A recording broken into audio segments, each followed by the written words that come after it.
Okay, I'm going to get started.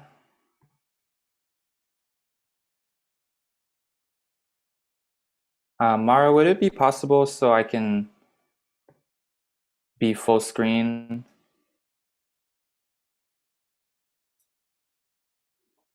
There we go.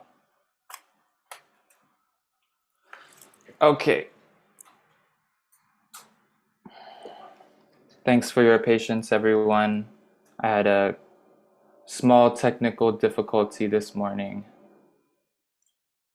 Um, okay.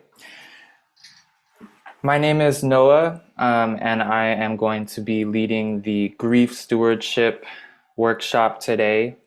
Willkommen if you are in Berlin today, and if you are not, hello. I am in New York City right now. It is the morning. I have my coffee. I also have my tea, and I am just getting started my day. I'm going to burn some sage just to kind of clear the space. So I want to welcome you, and also I've never done this webinar format, so it's kind of weird not being able to see people. But if you want to put in your chat your name, your pronouns, and where you're coming from, I would love to hear that from everyone as I prepare to get started. So my name is Noah. I use they, them pronouns. I also go by bindiram, and I am in New York City right now. So I'd love to hear from everyone. Hey, Kim. Good to see you.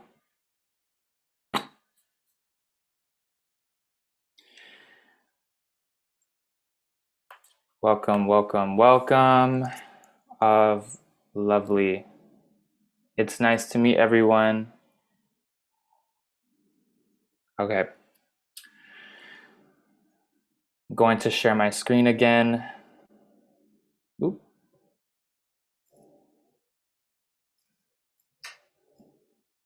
Actually, I need to share my audio real quick. Share sounds. Okay. Can everybody see the slides? Just want to make sure.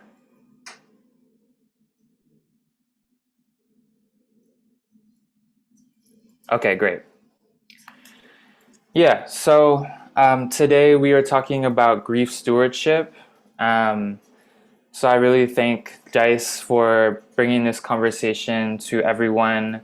I really believe in the work that Dice is doing to, talk about equity within the music industry, which is something that I really believe in.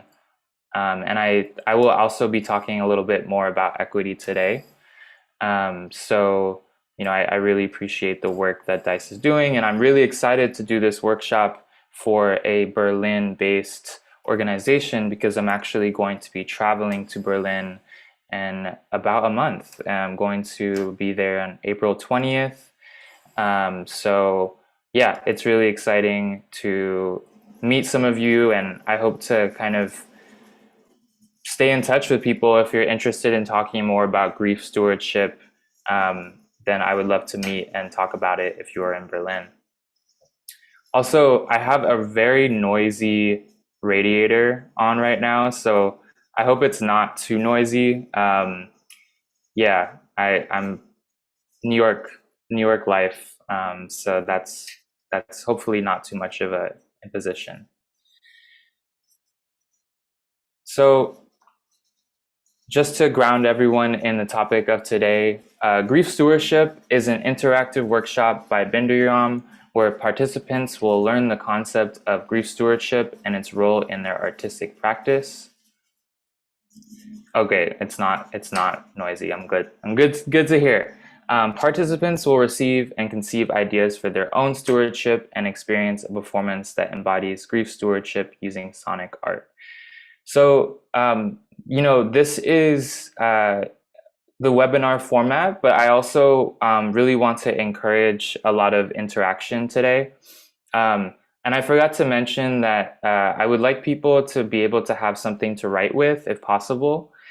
So if you don't have something to write with, if you could just kind of quickly grab that, just a pen and a pad, or if you want to just write on your notes on your computer or your phone or whatever works for you. And just a little bit about me. So I am a electronic based musician. I'm also a multidisciplinary artist. I'm queer, I'm non-binary, and I also have a multi-racial background. I am both Guyanese and Irish, and I'm definitely using music for meaning making and healing for my own life.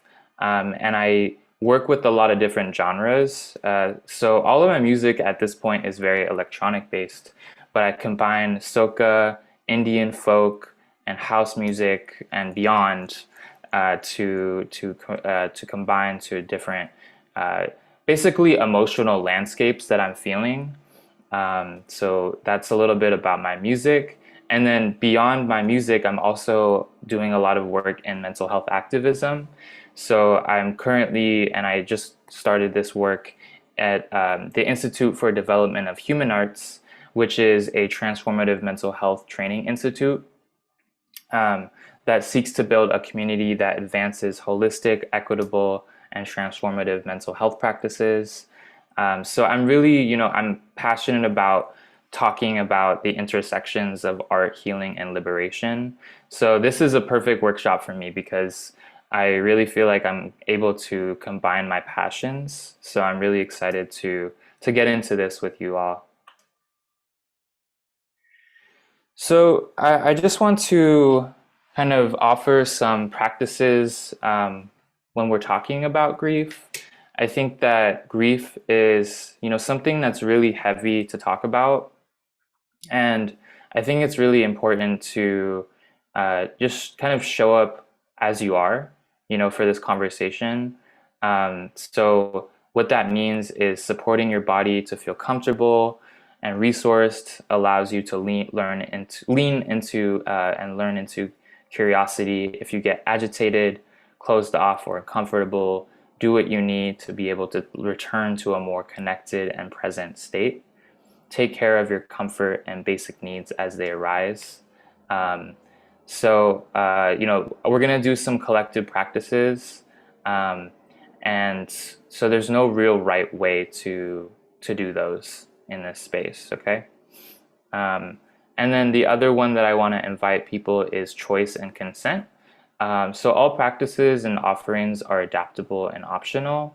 So you are welcome to participate or just listen, or adapt or adjust as needed. So each practice is an invitation for you to say yes, no, or maybe. And please be self-responsive and access your choices and agency.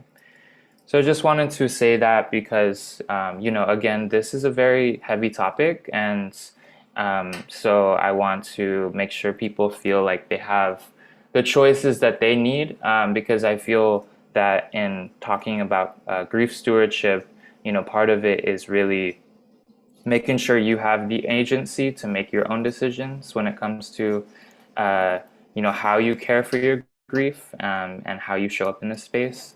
So yeah, do whatever you need to feel comfortable in the hour and a half that we're going to be together.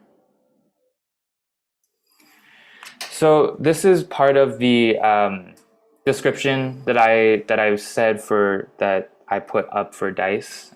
So just a little bit more about grief stewardship, and then I'm going to talk about how this uh, meaning really is centered in my own life. So I really wanted to just talk about what is actually grief stewardship, what we're talking about here. So through grief stewardship, we proactively honor how grief shows up in our lives. Through grief stewardship, we hack into our electronic transmissions by resisting the return to normal. And through grief stewardship, we claim space to define what is possible, how we can live, and what constitutes a new normal. And just some context for the meaning behind this is, the theme of this DICE conference is orbital entities. And so, part of the theme is talking about the way technology is transmitted, and how much has changed because of the pandemic in the way that we transmit. And so I wanted to talk about how grief is transmitted through our social media, through our communications on technology, and how I feel that everyone, because we are all in sort of a collective grief, I can feel sort of collective grief in the way that we transmit our electronic communications. And so I think part of us taking care of our grief is really fighting back against and resisting this idea of returning to normal that, a lot of governments want us to do. And, there's a lot of kind of minimizing the impact of this pandemic. I think through grief stewardship, we really are able to kind of hack into our electronic transmissions by really acknowledging the loss that we are experiencing, beyond just the pandemic, but all the maybe all the little losses or different losses that we are experiencing. And so I wanted to kind of give you a little bit idea of what I was meaning by this.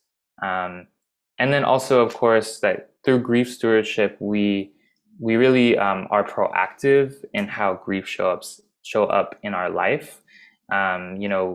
This is something that I've found to be really important for my own life, because I've noticed how much grief does show up. And so it's important for me to be proactive, instead of kind of waiting for the grief to consume me and to make it really difficult to do things and to kind of be myself. I really have taken my own agency and kind of used the practice of grief stewardship to really define, what is possible for myself, and how I can live, and what is the kind of emergent practices that can make grief, how can I flow through grief? How can I use it also as a creative act as well, which is part of what we're going to be talking about today.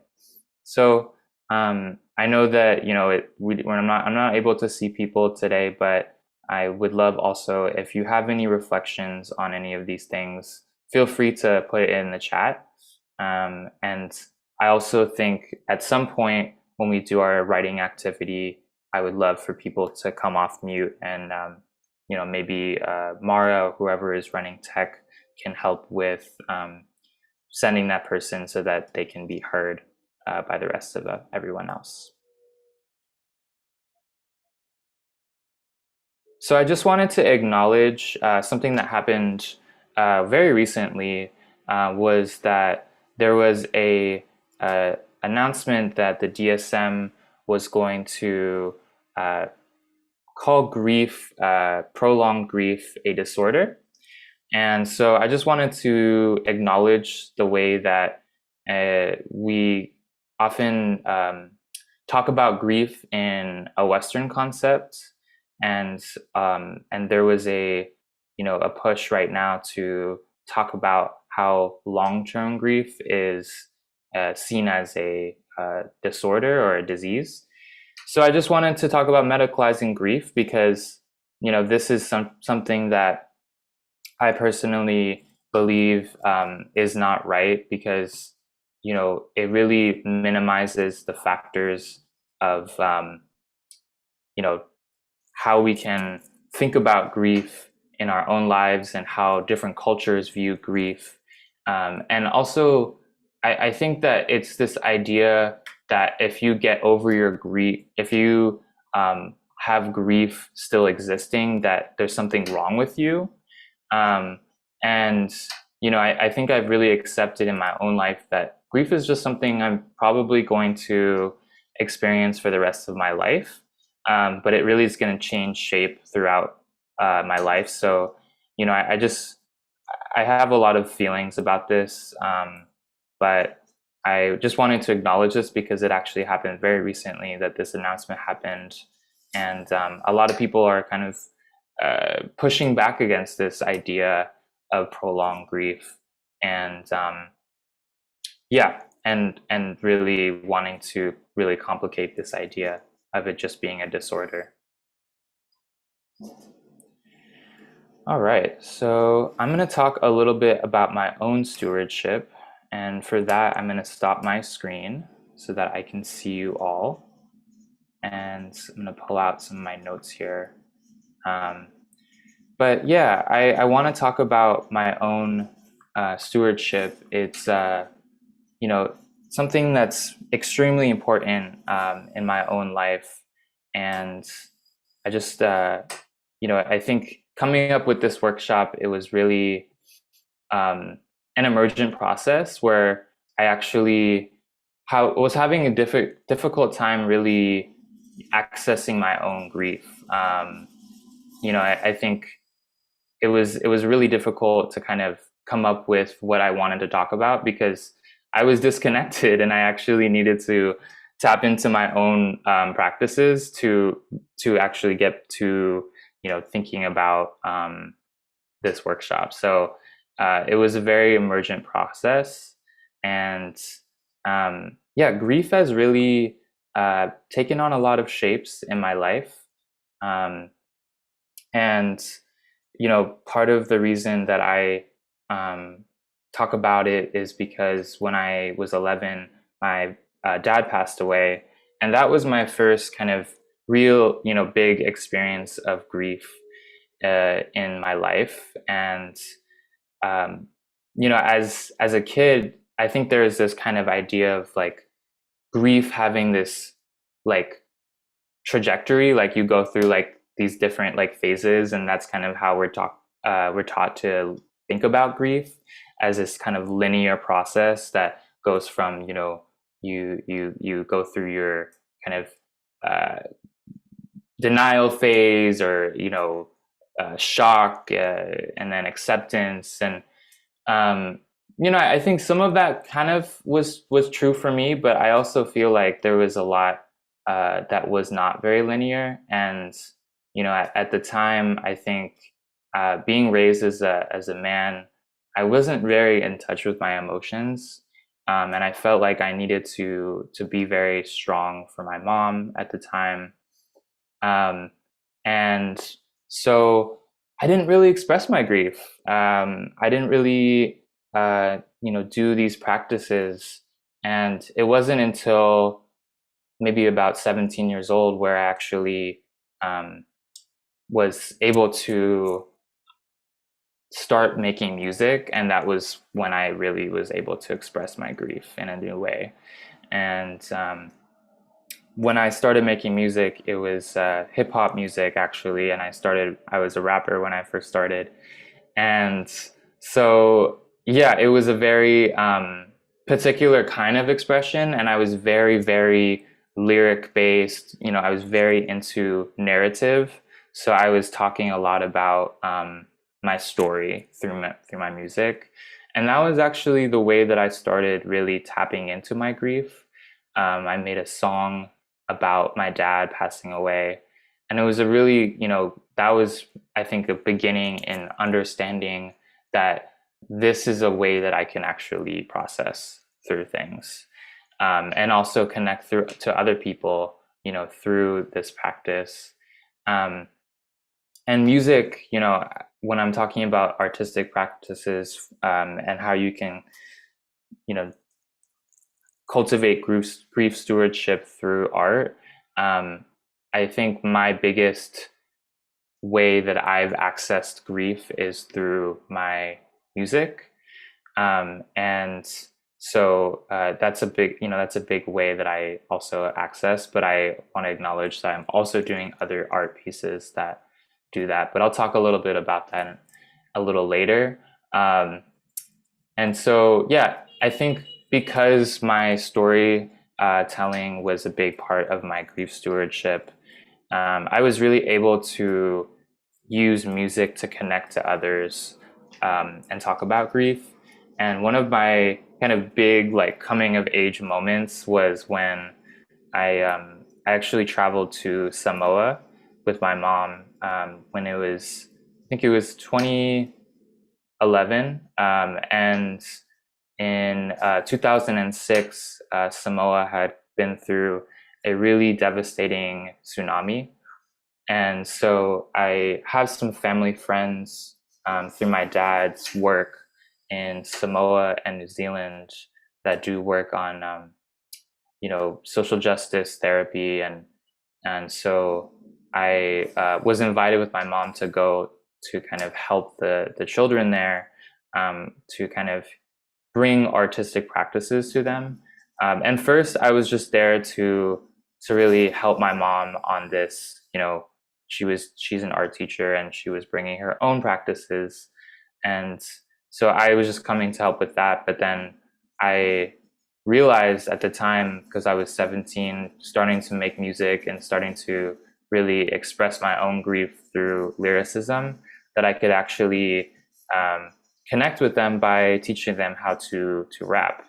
So I decided to have my own rap workshops with the kids there in the village, and it was a really powerful experience because I felt the grief of the kids there, of the kind of losses that they had been through because of the tsunami, and I think it was really powerful for them to, learn this music and really take the lyrics, and they're taking their own Samoan words and putting it into these rap songs, and so that was when I really realized how much I could bring my own music and grief stewardship practice into heal others. So I got back from that trip, and I've done some other various things with music to bring my practice into kind of healing spaces with youth. But to be honest, I think this practice wasn't always the case. And when I first moved to New York City, I wasn't really using I think my relationship to grief practices or music had kind of shifted, and I started trying to, like, I was with some friends and we were making music, and I was thinking that I want to kind of make what's popular and make popular music and really like make it in the industry. So I think I was really confusing my intentions with music, and I stopped talking about the stories, and I stopped talking about my grief, and I stopped talking about healing in my music. And then it was about 3 years ago where I really realized I needed to come back to myself. And I was, I think especially in this pandemic, I've gotten a lot more close to my emotions and my grief. And I'm really grateful for that pause so that I could have really accessed those feelings. And that was when I really started thinking about this practice of grief stewardship, and that, being proactive is really important because I feel, really deep grief in certain moments in my life, and certainly the anniversary of my dad passing away is one that I feel really a lot of heaviness about.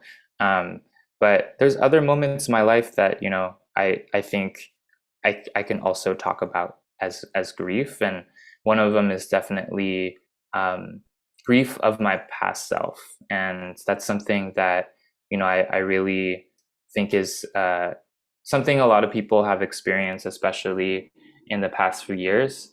But yeah, like I moved to New York City, as a cis straight man, and now identify as a queer non-binary person, and a lot has shifted in the past few years, and so I think I feel that grief from the kind of change in myself that I've seen.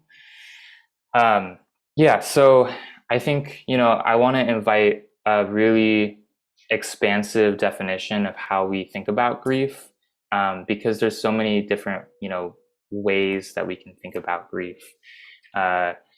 Grief is a process that really allows for healing, and it's felt deeply. And I think it really is a necessary process in healing. And it also, I feel, is underpinning a lot of other emotions that we might feel. So, I've noticed how grief really commingles with other feelings that I'm having. So I think it's such an important thing to kind of talk about. And I also think it's something that many people talk about grief as this kind of negative thing. And I think that grief is certainly really hard to experience, but I would also want to complicate that idea that it can just be this negative thing, and beyond that, want to really think about grief as like a really emergent process that allows for transformation, and it allows for deep wisdom, and it's really an invitation to slow down and reflect and ritualize and conjure, and it's a universal experience to feel grief, and it's a way that we are able to tap into our personal experience and really claim that, because while we do all feel collective grief, there's no one that will feel the kind of grief that you feel in your body. Yeah, so those are some of the thoughts that are coming to me right now.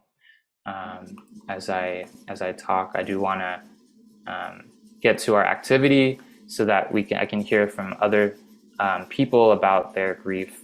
But yeah, just to quickly define what grief can be is, grief can be a loved one that passed, a home destroyed, the end of a relationship, a past identity, an event.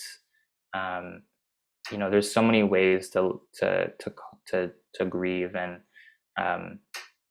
there's not one single way. And so I think part of grief stewardship is really claiming that, and claiming the ways that you're feeling grief that no one else can feel. So yeah, that was a lot. So I'm going to continue to share my screen, and then we can continue.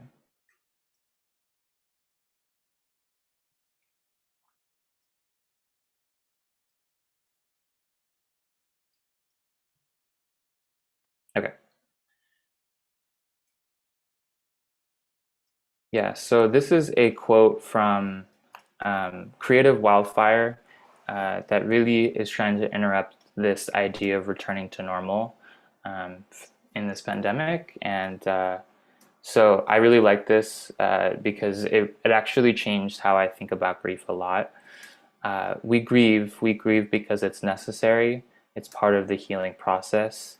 In healing through grief, we reclaim our power to create, and we get to choose what comes next. Yeah, so I really like thinking about grief as a process where we reclaim our power to create. And there's all sort of different, emergent creative things that happen when you're able to kind of sit with your grief and sit with how you're feeling in that moment. And like I have said before, it's also taking ownership over it too. This is a image from, I was walking on the Manhattan, or I think it was Williamsburg Bridge in New York City, and I saw this, and I also really liked thinking about grief in this way. Grief is love with nowhere to go. And I think that's a really important thing for me to think about too, because something that I'll share in this workshop is also how grief is really tied to love for me. Um, and I think that was such a good realization that, you know, it's not always about sadness, and for sure it is sad to grieve, but I also think that grief can sometimes show how much something has meant to you. And that can be a really important reflective space to be in, because, you know, it really shows you had something that you are feeling a loss about, um, and it helps, I think, really make meaning, and through, you know, that meaning making, you could really express through your art, you know, what that meaning was for you, what that love was for you. And certainly, you know, I want to acknowledge that not all grief is love. There's a lot of really complex feelings toward maybe things that we have grieved in the past. You know, for example, for me, like grief of my past self, like I don't necessarily like I love that past self because it was me. Um, so, but it's like complex, and I don't want to just you know, I don't want to just minimize it to just this one feeling. Like I think there's a lot of things to feel when it comes to grief. Okay, so we're gonna do some journal reflections, just so you can start thinking about your own practices. Um, so if you don't already have a pen and paper out, I would love for you to get that out, so we can start some journal reflections. So the thing that we're gonna do is think about, what are all the ways that you have cared for grief. So this could be things in the past, things you are doing right now. What are all the practices that you can think of? And I want you to write them down, on a piece of paper, and we'll take about 2 to 3 minutes just to write all those ways out, and then I'll have you do something with those. It'll just take about a couple minutes to, what are all the ways that you have cared for your grief? And feel free, if you have any questions, to type them in the chat.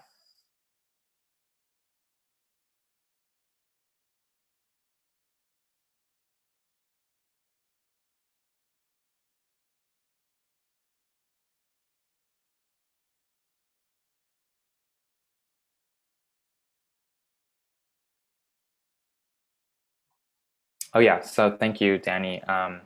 So what I mean is practices, or coping mechanisms, ways that you have coped with grief, ways that you have cared for your grief. You know, practices such as um, talking to somebody, or journaling. Does that help explain? Okay, good.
All right, so let me know if you're still writing.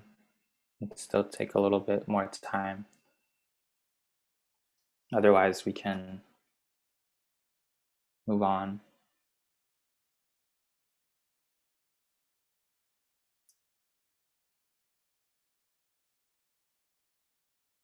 Okay, seems like most people are probably done. It's so weird being in the webinar because I'm like, I don't know what is going on, but that is okay. So what you're gonna do is um, taking all of those practices, you're going to circle the ones that bring you closer to your grief. So, what are the ways that some of those practices bring you closer to your grief? Like, circle those ones. Like, maybe they make you think about your grief, they help you process your grief, um, they help you kind of work through something. So, circle all of those.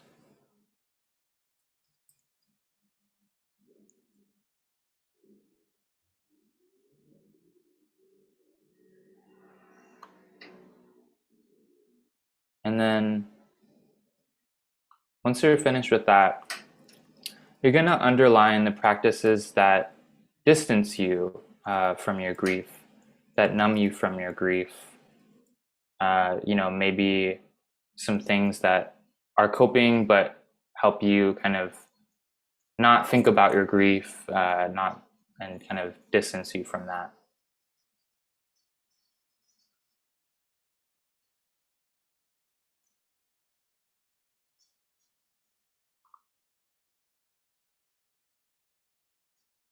Oops. Sorry.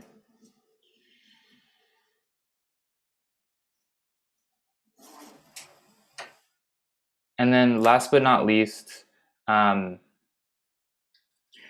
want you to star the ways that you have cared for your grief that feel connected to a creative practice. So anything that feels kind of more connected or could be connected to a creative process for yourself.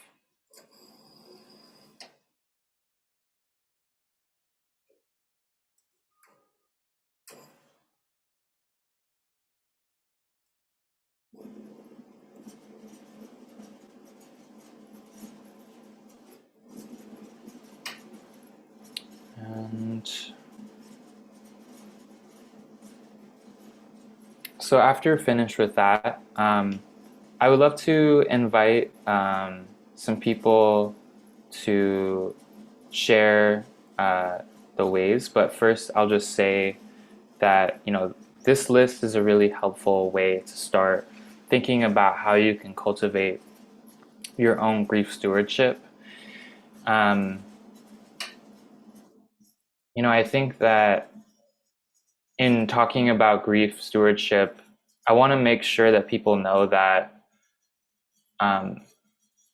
sometimes you don't want to become completely close to your grief, and that is completely fine. We can't always be thinking about grief and constantly grieving because it would be too much. It'd be too much. We want to be able to focus on other things in our lives. So I think that it's important to think about some of these practices and what are the ways that you care for your grief, because you can also make an intention to get closer to your grief in some of these things that you may have circled. And then maybe the times where you're feeling a little overwhelmed or like you're not in the space to really think about your grief or process through that, and then you can have those practices that help you kind of distance from that, and both are really valid. And so I also think it's really important to also think about the ways that you can incorporate some of these practices into sort of a creative process, which is something that I will talk about in my own process in a little bit. But I just wanted to start this out to thinking about, these are the things that you could potentially do in your own grief. And yeah, it's and like I said, there's no right way to grieve, really. So anything can be sort of a creative process. Anything can be a grief practice. It's really the kind of intention that you put into it.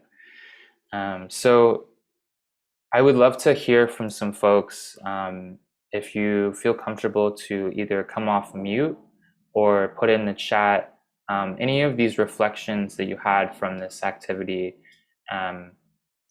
Maybe one of the things that you could reflect on is maybe to see if there maybe was some imbalance on the things that you circle or underline. Maybe you have more things that bring you closer to grief, but not distance you from your grief. So yeah, I would love to hear from a few people on some practices that they came up with, and or how they felt about this activity.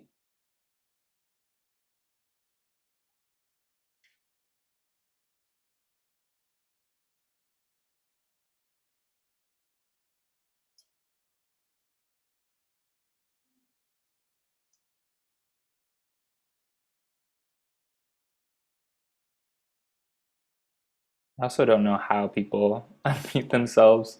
So I don't know if the folks at Dice want to help out with that too.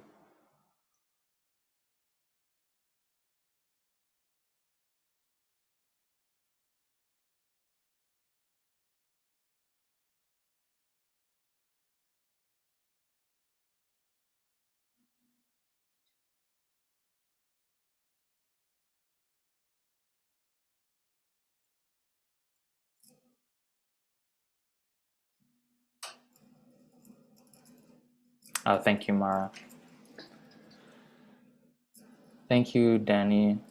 So Danny said, here's my list: therapy, meditation, exercise, sleep, community, sharing music, gathering, traveling, productivity, trying new things, seeing new people, and drinking. Thank you for sharing all of those.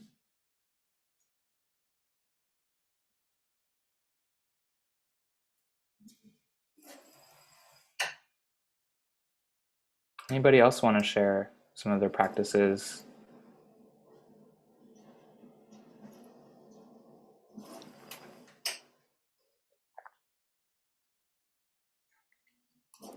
It might be kind of difficult to come off mute. I'm not sure. I think you have to put in the chat if you want to come off mute. But let me see. I'm assuming that people are maybe also shy. So I also go. And yeah, if you want to come off mute, I don't, just tell me and I can give you the option. You just need to text me in the chat because I don't want to make you unmute if you don't want to. Okay, so a thing I've been doing since before the start of the pandemic, but I also think it's been more since then, is just surround myself with reminders of like objects that remind me of people, of things that I grieve, and put them in places where I see them, or maybe even interact with them every day. So just to make it like a daily practice to just remember and to grieve, and also to maybe try and move on too in some ways, and just like by the way of just making it like a daily thing. At some point for me, like grief has started, like grieving like specific things or specific people or even like pets, like it has like started to lose some of its weight. Like it's still sad and it still hurts, but it's like my daily life now. And then I think the other big thing, which is also like, I guess a cultural thing too, is just remembering like on like the like days, like on the anniversaries of like things happening. And also like I also do have like, I'm aware of like some trauma anniversaries that I have. And I try to make sure that I take space to feel all the feelings that I have during those times, and also make sure that I have the space as good as I can. Because like sometimes, I mean, yeah, there's like work, there's other things happening, but I still like I need to make space to be able to feel these things, because I will feel them either way if I want to or not. So why not make the space and be like intentional about it? Is what I think.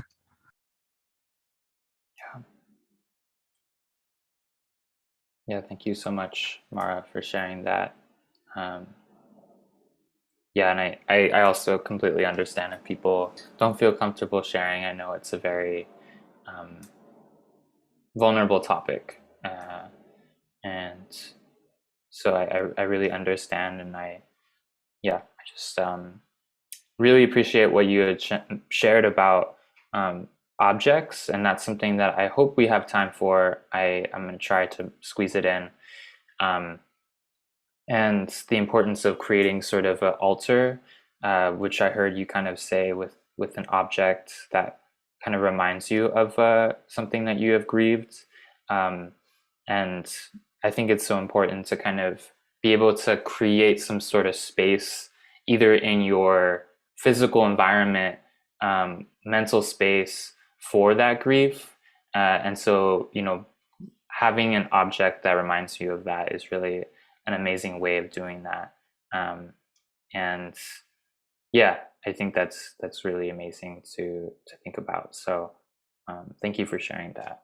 Is anybody else who wants to share before we move on?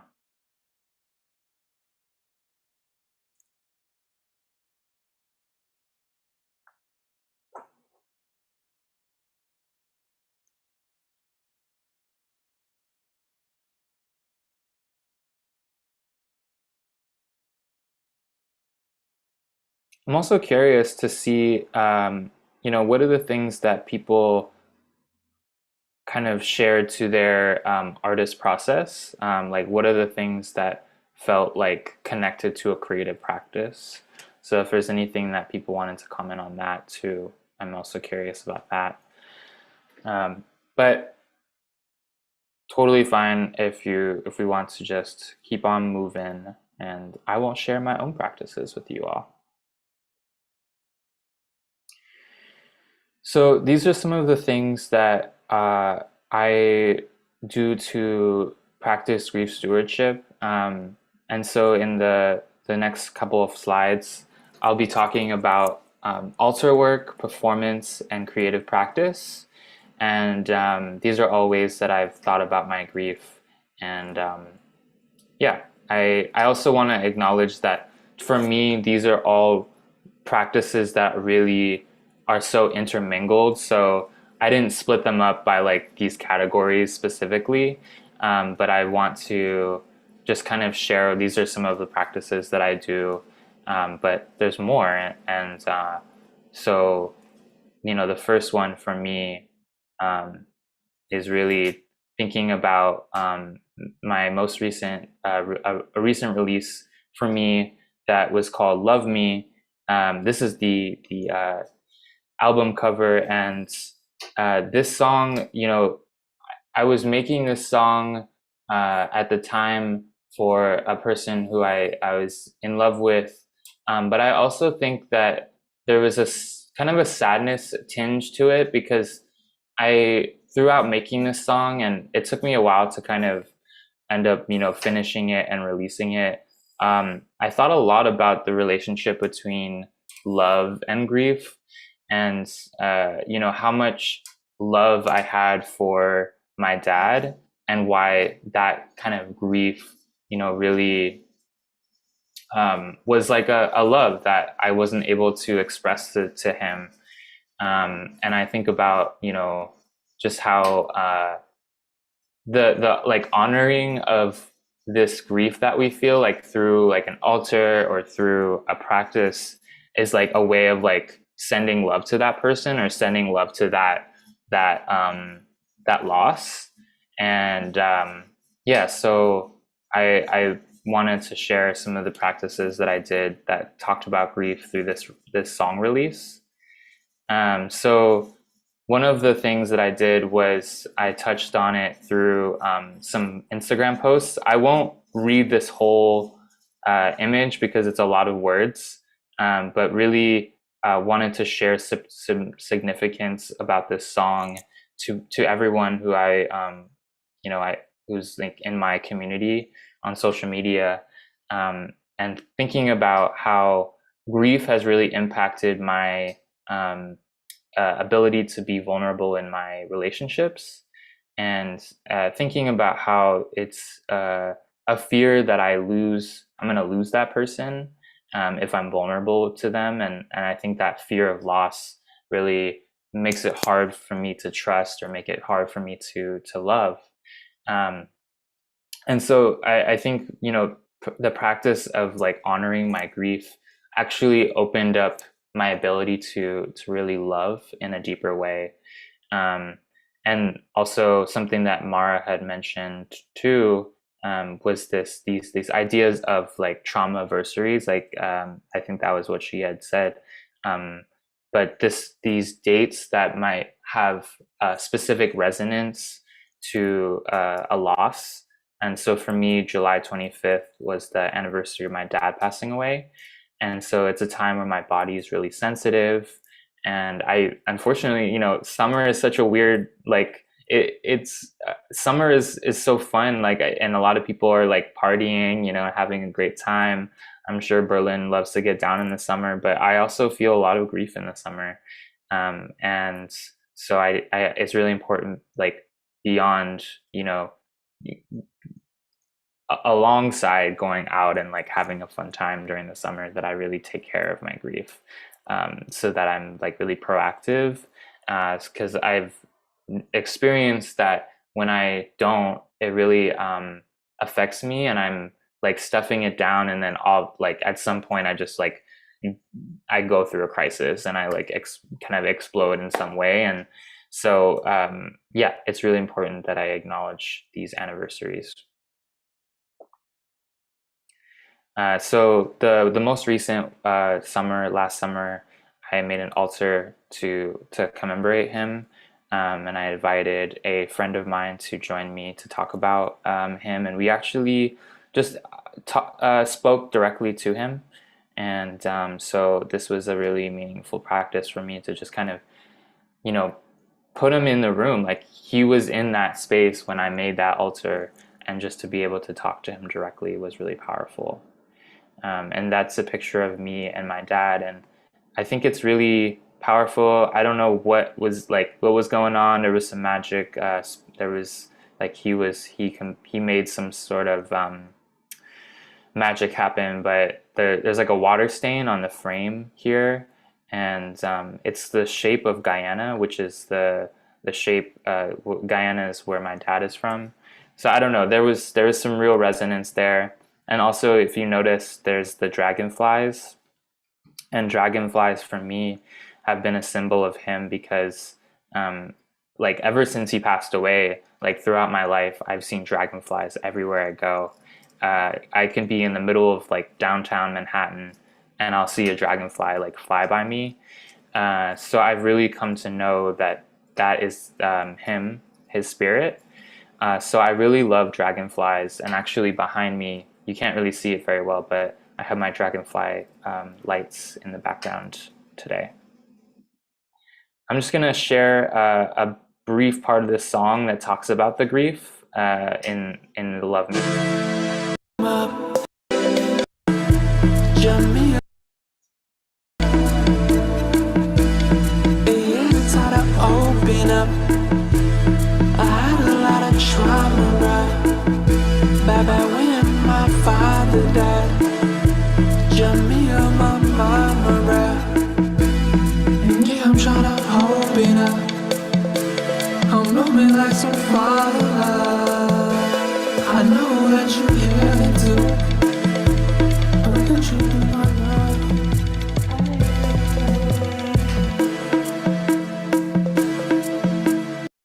Yeah, so I think that really describes, what I was talking about some of my difficulty in opening up because of my grief.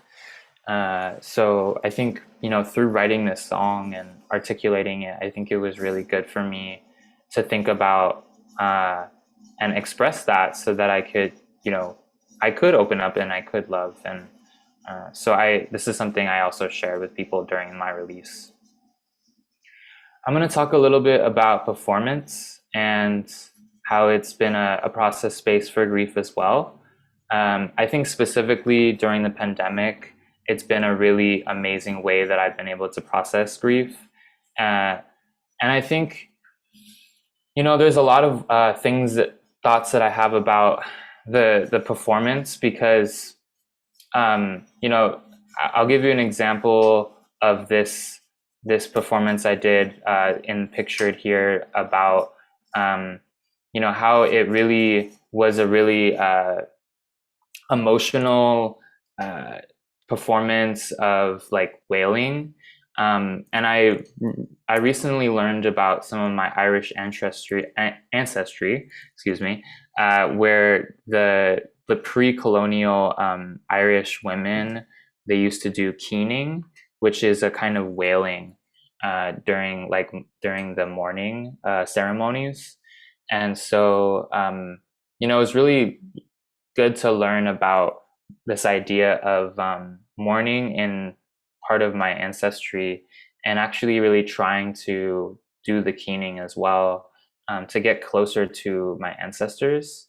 And that's something that I wanted to talk about today is that, I think it can be really powerful to think about what are the ways that your ancestors grieved and maybe to tie that into your own grief stewardship because it helps you connect to a lineage and connect to your family.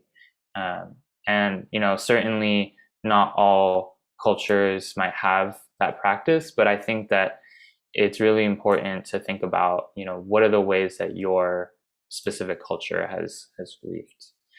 And another thing I'll say about performance is I think it's a really socially acceptable way to be really like loud and kind of like not as not normal, not like I think there's a lot of ways to kind of share your these other sides of yourself that you might not feel comfortable doing in a normal like everyday kind of setting, unfortunately, because in the world that we live in, especially in Western societies, we really stigmatize and pathologize these kind of ways of being that are really expressive and different from the norm. And so I think through performance, we're able to kind of share that grief and not necessarily be as stigmatized for it because it's in the context of performance. So there's a lot of stigma on different ways to share grief. I've heard people say, like, I don't know if people have heard this term, like wailing like a banshee, screaming like a banshee. And, I think it's really interesting how we really stigmatize this, like, expressing like, and these are actually like banshee being like women. So there's also this other like layer of like patriarchy within it too. So I want to share a little bit of a performance I did. I hope you can hear it. I wasn't sure if you could hear the last audio, so let me know if you can't hear it.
Yeah, so I won't play it all, but I think I just wanted to share, that example of like really like just letting it out, and through performance, I think it's been such an amazing way of me being able to express grief. And I'm gonna share a couple songs today. If we have uh, time, I'll do maybe three. But yeah, I want to share that performance is a really amazing way that I've been able to access my grief. This is a kind of an example of object and how grief can be a really can kind of be stored in objects that we see. Uh, and so an example that I want to share is about um, the Konsugi Bowl, and how and the Konsugi Bowl is a Japanese bowl where they actually break the bowl and then they glue it back together. And the process of gluing it back together is part of making the bowl, and the process of breaking it too. And so I think it's a really beautiful metaphor for how we can see ourselves. And I like to think about us as Konsugi bowls, like we are broken, and maybe we have been broken in the past, and then the ways that we have brought ourselves together and the ways that we have healed from those breakages are part of who we are and part of what makes us beautiful.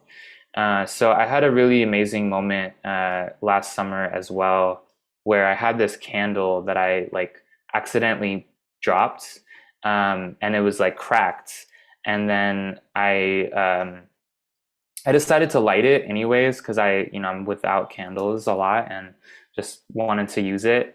And it actually ended up like breaking while it was on fire, and making a very like beautiful shape that remind me of the Konsugi bowl, of just kind of like sort of like an art piece, and how we can see like these things that we might see as broken. And I remember when I broke this candle, I was like really upset because I was also like grieving, and so it was a really funny moment where I was just like really upset, and then it kind of turned into something else. So I'll share, I took a video of the candle to kind of.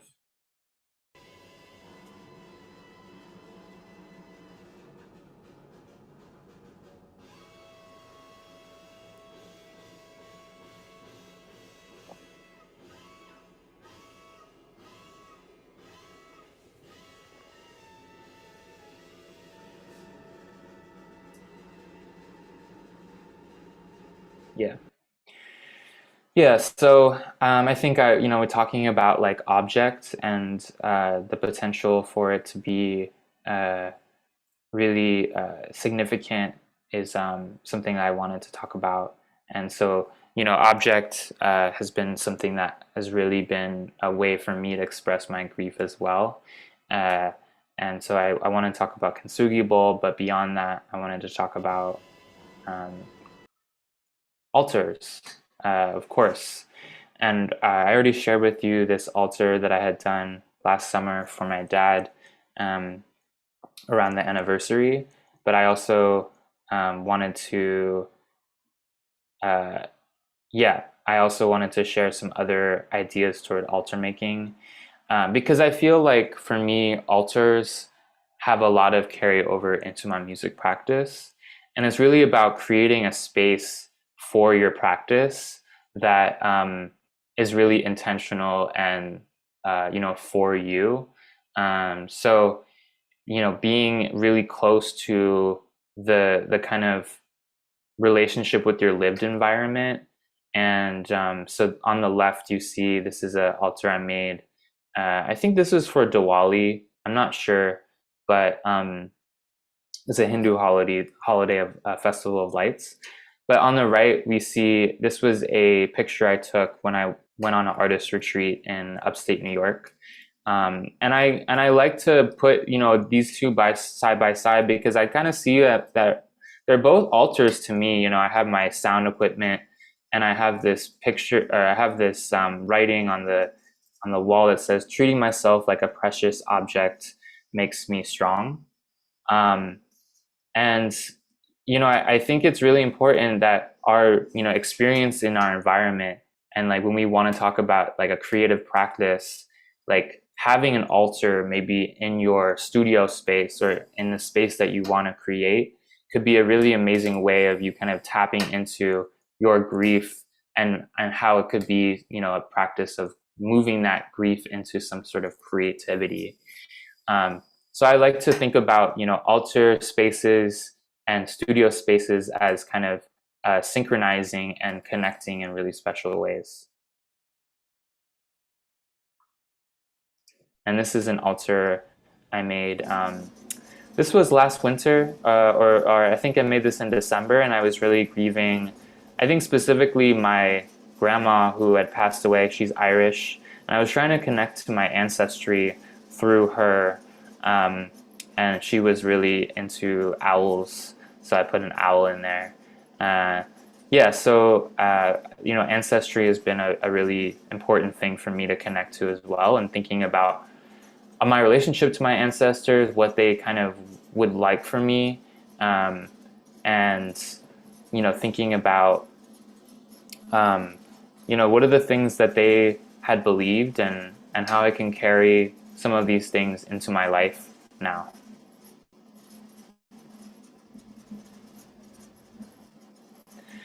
All right, so we have a little bit of time, so I want to invite everyone. I'm going to get ready. I'm going to start getting ready for a small performance.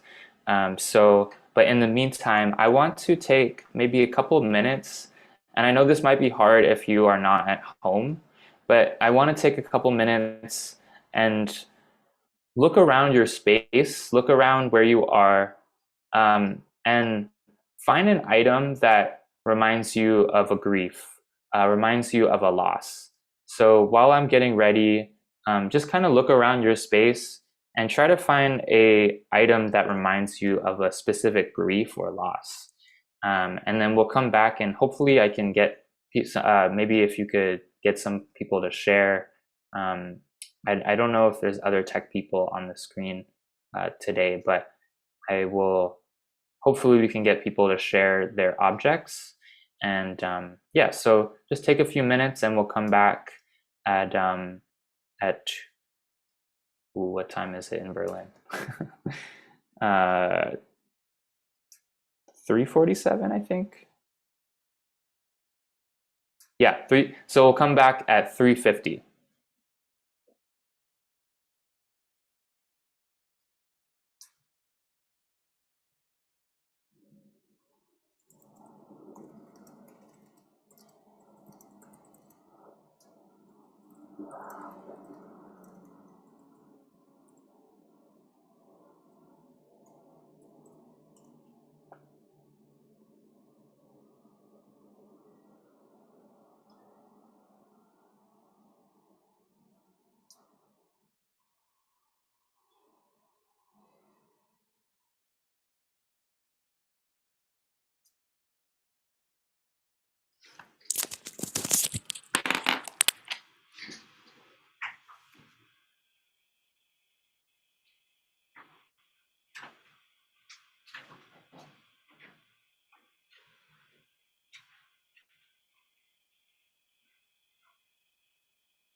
All right.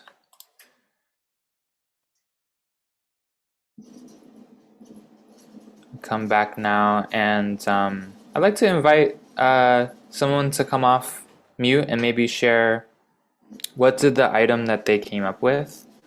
Yeah.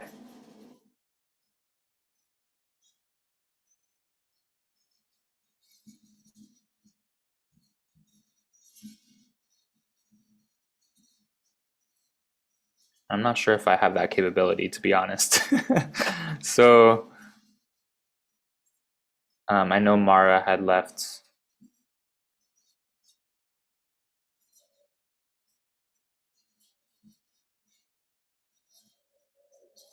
So maybe, let me see if I can do it actually.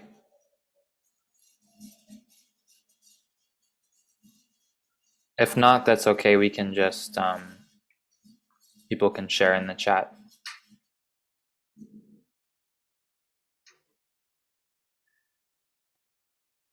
Okay, I guess, okay, great. So someone can, if someone wants to share their item, you can come off, you can let them know in the chat, and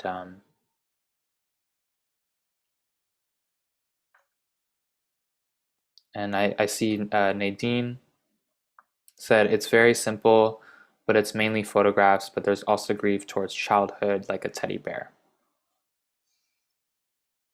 Thank you for sharing that, Nadine. Does anybody want to share their item? And I will, I can share my item just while we wait. Or I'll come get it right. I'll be right back.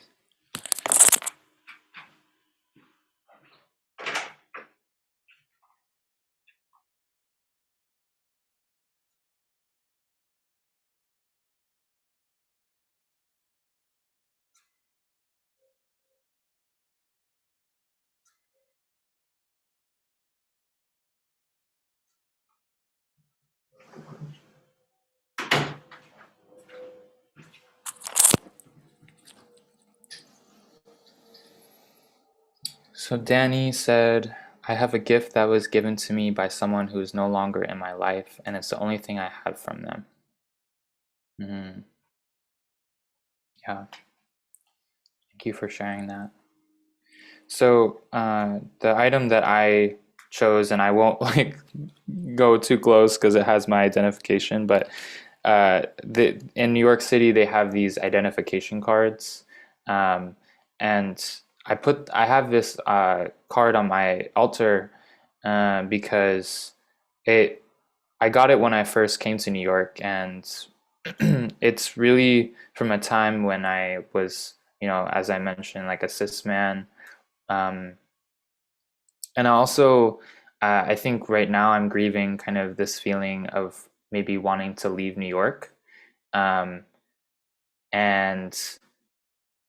yeah, so I'm grieving kind of the feelings of loss around my identity when I first came to New York, and also grieving this, feeling of like of New York, and missing New York, and grieving this whole experience as I think about moving to another place. So that's currently on my altar right now, is this ID card. And Matthew said, almost everything I can see could be linked with grief. I think about it enough. Yeah, that's really true. Yeah, thank you for sharing that. Yeah, I think it's, I think it can be a really important thing to take an object that you have, and maybe think about the ways that it could have ascribe grief to it, and maybe put that on your altar. Maybe create a space in your room or in your place that could kind of share that grief if you feel like compelled to kind of process through that grief. So that could be a practice that you do. So I'm going to switch gears a little bit. Thank you all for sharing that. I'm going to switch gears into a quick performance with some of my songs that I feel kind of express some of my grief. So I'm going to be off video just for a second, and then I'll come on again to just close that out with some songs.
I think you could probably hear my radiator now, which is okay. I was talking to Mara, and she was saying that I can just make it part of the performance. That's fine. 1 second.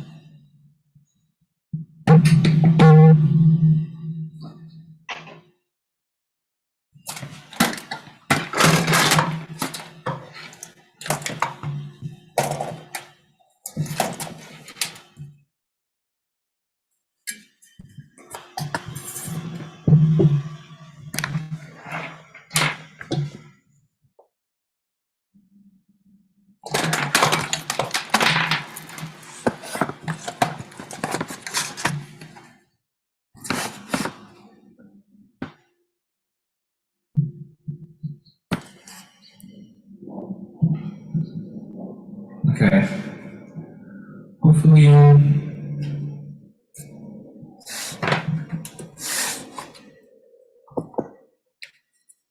Hopefully it's okay that we're going a little over. I know Mara said it was fine. And the first song I'm going to play is called Birds Tell Me.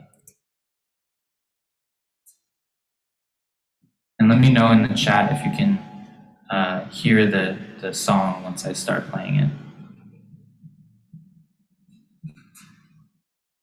Oop, I can't hear it actually.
I'm gonna do one more song.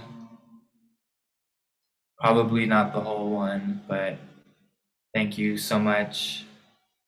And I'll put the last slide so you can get in contact with me as well.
I want to respect that there's some other things happening today, so I'm gonna stop there. But thank you so much for having me, Dice. I'm just gonna share the last slide here so you can see. And if you want to get in touch with me, here's my email. Like I said, I'm going to be in Berlin April 20th to May 6th. So if you want to connect about grief stewardship, art, music, really feel free to message me on Instagram. Bindiram is my @ And then I also wanted to share resources that my organization, IDHA, put out about grief. And it's a really amazing resource for people who are looking to expand their grief stewardship practices. So you can go to idhanyc.org/grief if you want to learn more about some grief practices. So thank you so much for having me, and I really hope that you came away with some practices for your own grief today. And yeah, I really think it's such an important thing to proactively practice grief stewardship. So I really wish you good luck in taking care of your grief, and it's so important to really center that in the many losses that we are experiencing right now. So have an amazing rest of the day. We have an amazing lineup for the rest of Dice, so I hope you stay tuned for the rest, and take care of yourself. Bye, everybody.